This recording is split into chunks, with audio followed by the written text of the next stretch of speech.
Is the perfect storm brewing for San Diego State to get an invite to a Power 5 conference? Boy, it's looking like that. And we're going to go through the bowl projections of Brett McMurphy's Action Network bowl projections for week 10 of this 2022 college football season. Welcome to episode 85 of College Football's Peek Around the Corner with your host, Greg Flugar. Before we get into the bowl projections, before we get into this perfect storm brewing for San Diego State, please smash that like button. If you like our content, please share the video with your family and friends, and please subscribe to our ever-growing channel. All those things help us in the algorithm of YouTube. Please, thank you so much from all of us at Peek Around the Corner. Let's get right to the bowl projections. We're sitting here November 1st. We do this every week. Bowl projections, week number 10. And some of you might say, why is this so important? Because everything in college football is important to us here at Peek Around the Corner. To be announced bowl, like every week, UTEP, Louisiana, Bahama Bowl, Western Kentucky versus Miami, Ohio. Again, this is from Brett McMurphy's Action Network bowl projections as we go into week 10. Trading Cure Bowl, Duluth Trading Cure Bowl, South Alabama versus Kent State. The Wasabi Fenway Bowl, Louisville versus Cincinnati. New Mexico Bowl, UNLV versus SMU. The LA Bowl, Washington Huskies versus Boise State. The Lending Tree Bowl, Middle Tennessee versus Georgia Southern. In the Las Vegas Bowl, it keeps changing every single week. Now it's Arkansas versus UCLA. That would be a great bowl. In the Frisco Bowl, BYU starting to slide a bit. BYU versus Wyoming. In the Myrtle Beach Bowl, Marshall versus Rising Liberty. In the Idaho Potato Bowl, Buffalo versus San Diego State. In the Boca Raton Bowl, UCF versus Coastal Carolina. In the New Orleans Bowl, UTSA versus Troy. In the Armed Forces Bowl, December 22nd, Fort Worth, Texas, the Houston Cougars versus the Iowa Hawkeyes. That will be a good game. Southern Mississippi versus Memphis in the Independence Bowl. In the Gasparilla Bowl, UAB versus your Kansas Jayhawks. In the Hawaii Bowl, San Jose State versus North Texas. In the Quick Lane Bowl, Michigan State versus Ohio. So Brett McMurphy's Action Network believes that Michigan State's still going to get to those 6 wins. I wonder. They got a big game against Illinois this weekend. I think if they lose that game, that will already be their 6th loss. I'm not sure Michigan State gets to a bowl game. I don't disagree much with Brett McMurphy's Week 10 bowl projections. I do disagree with this one. I don't think Spartans are getting to a bowl game. But for now, it's Michigan State versus Ohio. First Responder Bowl, Washington State versus Air Force. Birmingham Bowl, Missouri versus Miami of Florida. Miami of Florida hung on and won quadruple, I don't know, overtime game versus Virginia last week. Crazy game. No touchdowns at all, just field goals. Miami, Florida versus Missouri in the Birmingham Bowl. Toledo versus Appalachian State in Montgomery, Alabama, December 27th. Purdue versus Texas Tech in the Guaranteed Rate Bowl. I think the Boilermakers had a little bit bigger dreams than the Guaranteed Rate Bowl. Purdue versus Texas Tech. The Military Bowl, Pittsburgh versus East Carolina. And the Liberty Bowl, Oklahoma, Florida. That would be a fantastic game for the Liberty Bowl. They would be ecstatic. They'd be out of their minds to be able to get Oklahoma and Florida to that bowl game December 28th in Memphis, Tennessee. The Holiday Bowl, Syracuse, couple tough losses in a row. Utah in the Holiday Bowl. The Texas Bowl, Baylor Bears versus Mississippi State. In the Pinstripe Bowl, the Florida State Seminoles against my beloved Minnesota Golden Gophers. That would be a good game. That would be a good game. Bring it on, Seminoles. Bring it on. The Cheez-It Bowl, North Carolina State versus the Texas Longhorns. That would be a good game. Alamo Bowl, Oklahoma State versus USC. Oklahoma State coming off a 48-0 loss at Kansas State. Holy smokes. USC still has bigger plans in the Alamo Bowl. The Duke's Mayo Bowl, Wake Forest versus Maryland in Charlotte, North Carolina on December 30th. Tony the Tiger's Sun Bowl. Duke. Yes, Duke. Looking good. Looking like a bowl team versus Oregon State. In the Gator Bowl, Jacksonville, Florida. Notre Dame versus South Carolina. Notre Dame has a big game. Big game this week against Clemson. Eastern Michigan, Fresno State in the Arizona Bowl. Eastern Michigan, I think 6 weeks in a row, has been projected to go to the Arizona Bowl, Tucson, Arizona, on December 30th. In the Music City Bowl, Wisconsin Badgers versus Texas A&M Aggies. I do think that Wisconsin-Minnesota game, the last game of the season, for the Axe, the longest, most played rival in all of college football. I think the winner of that game will go to the Music City Bowl in Nashville, Tennessee. The game's in Wisconsin. Brett McMurphy's Action Network looks like they've got Wisconsin winning that game, so they'd play the Texas A&M Aggies at Nashville. Illinois versus Kentucky. Tampa Bay, Florida, January 2nd. I think Illinois has bigger plans than this. Citrus Bowl. Penn State versus LSU. That'd be a great Citrus Bowl. North Carolina, Ole Miss. The Orange Bowl. North Carolina versus Ole Miss. Wow, that quarterback, North Carolina. Is he spectacular. Against that Ole Miss running game, that'd be a great Orange Bowl in Miami, Florida. TCU, undefeated, versus Alabama. What will TCU be ranked tonight in the first college football selection committee rankings? That's tonight. We're going to be doing a live show. TCU here at Peek Around the Corner. We're going to be doing a live show. Join us. TCU, Alabama here in the Sugar Bowl. TCU fans are looking for a way. They're looking for a pathway to get to the college football playoffs. Kansas State and Tulane Green Wave. Cotton Bowl, baby. Cotton Bowl. Kansas State in the Cotton Bowl. Wow. Against Tulane. What can you say? Right now, the best G5 school in the country. They would get that New York 6 bowl slot. Tulane, what a season. Oregon, Michigan in the Rose Bowl, according to Brett McMurphy's Action Network bowl projections for week number 10. Of course, they both have dreams of still getting to the college football playoffs. Michigan's undefeated. Oregon Ducks have lost one game to Georgia. It was 49-3. Tonight, when they come out with the first college football playoff selection committee rankings, I believe Michigan will be number 4. I believe Michigan will be number 4. Here in the bowl projections, Ohio State, Clemson, Georgia, Tennessee, with Georgia and Ohio State in the national championship game. That's how Brett McMurphy Action Network has it.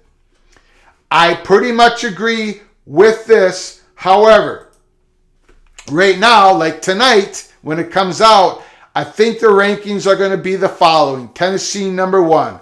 Ohio State, number 2.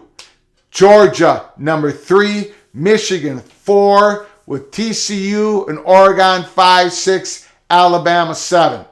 Let me know your comments down in the comment section below the video. And again, we're going to be doing a live show tonight when the show starts. I believe it's 6 o'clock, around that time. I will post something on Twitter and on the YouTube channel. But we're going live tonight to cover in real time the first ranking this year, the first ranking of the college football rankings from the selection committee. But these are the bowl rankings right now. Pretty much agree with most of it. I don't think Michigan State's getting to a bowl game. Again, they just had to dismiss 4 players for that tunnel, for that violent act in the tunnel at Michigan. Michigan State's program's kind of sliding downhill this year.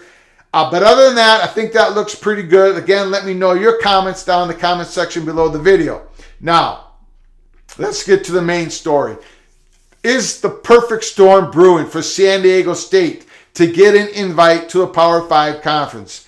I don't think you could possibly come up with a scenario that would be better for San Diego State than what they've been laid out in front of them right now. Think about it. Think about what has happened. UCLA and USC get poached from the Pac-12 to the Big Ten. But no further poaching looks like is going to occur in this window of time. So the Pac-12 survives, right? Still with no incentive really to pursue San Diego State. They can stick with 10 schools. But then you got the Big 12. Brett Yormark talking about how he wants to expand the conference all the way from the East to the West. He wants the fourth time window open to give to his media partners that flexibility, that added value to give them a possible fourth window during some weeks during the season of Big 12 football. Brett Yormark somehow jumps in front of the Pac-12 and gets his deal signed with the Big 12 before the Pac. 18 months before they were even start the negotiations with their current media partners, ESPN and Fox, Brett Yormark was able to move ahead and get the deal done. He gets the deal done with a pro rata clause in the contract. That doesn't mean that the Big 12 can automatically expand with whoever they want. But you have to realize that Brett Yormark has been in discussions with ESPN and Fox. They know what Brett Yormark wants when he signed the deal. There must have been a list of candidates for expansion that Brett Yormark wrote down.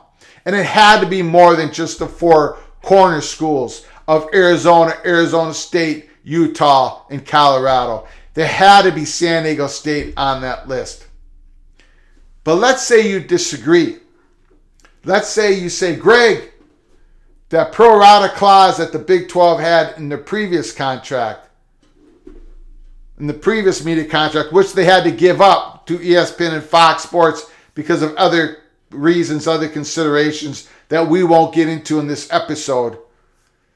That last one that they had, they wouldn't have been able to go grab a G5 school. So why do you think that this pro rata clause in the Big 12 media contract, why do you think that gives them a pathway to grab San Diego State? Why do you think, Greg, that ESPN and Fox would agree with that? Would let Brett Yormark grab San Diego State? I don't know. But Pac-12 doesn't know either. That's the key. Pac-12 doesn't know what Big 12 is going to be able to do. They don't know the language of the contract. They don't know the language of the pro rata clause in the Big 12 new media contract. Pac-12 just lost the city of Los Angeles. And now they're under threat to lose Southern California market entirely to another conference. Some of you say San Diego State is not that valuable. Okay. There's some good arguments towards that. But the Pac-12's best offense is to be on defense right now. If the Big 12, you sometimes have to understand and trust what you are being told in public by decision makers. Brett Yormark is being very transparent. He wants to get to the fourth window, TV window. He wants to grow his conference from east to west. He wants to tell the story of the Big 12 from all the way to New York to Southern California. Those were his words, not mine, not yours. Those were Brett Yormark's words. So the mere threat for Brett Yormark to get a deal done, signed right now with ESPN and Fox, to get the pro rata clause in the contract that's been announced and reported by many different reporters, to have all of that looming over the Pac-12 as the Pac-12 is negotiating, trying to get a deal done with ESPN and Amazon that can match what the Big 12 got in revenue. It will not match what the Big 12 got in exposure. Pac-12 has already lost that race. And here we are with the threat that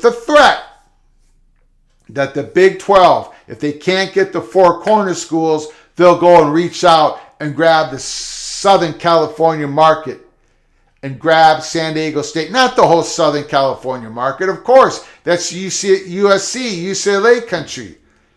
But for Pac-12 to lose it to the Big 10 and now to lose another potential piece to the Big 12 in Southern California when you've lost the city of Los Angeles to the Big 10? Wow. Remember this. One of the incentives, one of the many incentives, we've gone through these, but one of the many incentives for the Big 10 to grab USC and UCLA was to keep ESPN out of the city of Los Angeles. Right? Southern California. Fox and ESPN. I gotta believe that ESPN will play ball with Big 12, with Brett McMurphy, and give him the green light to grab San Diego State. So ESPN can make sure that they remain at least in Southern California. That's how we look at it, peek around the corner.